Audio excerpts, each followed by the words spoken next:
Good morning, students. We are here going to discuss CBSE problem.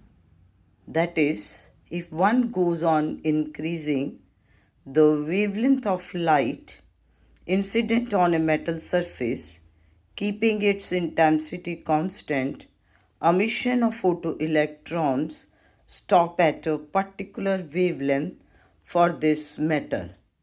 So we have to discuss the reason and also to discuss the cognitive level of the problem. अब अगर आप इसमें ध्यान से देखिए तो हम ये देखेंगे कि certain amount of energy is required to knock out electron from the surface of the metal, and that is known as work function. So that means minimum frequency, threshold frequency is required for the emission of photoelectrons.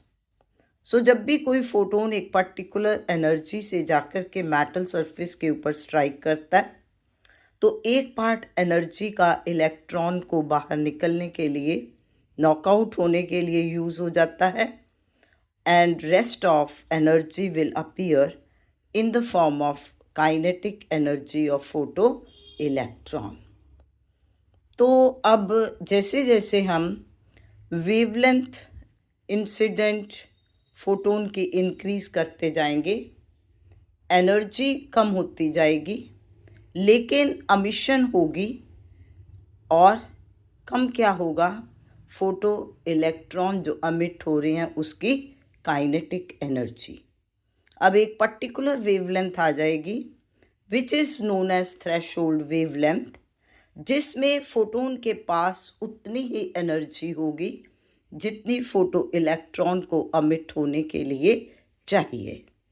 अब अगर हम wavelength उससे ज़्यादा कर देंगे तो क्या होगा, naturally energy of photon is not sufficient to knock out electron from the metal surface, so photo emission possible नहीं होगी. सो अब अगर हम इसमें कॉग्निटिव लेवल की बात करिए तो we are analysing the problem कि कैसे हो रहा है, किस तरीके से फोटोन स्ट्राइक कर रहा है, क्यों उसकी एनर्जी जो है कम हो रही है. So cognitive level of this problem is analysis. Thank you.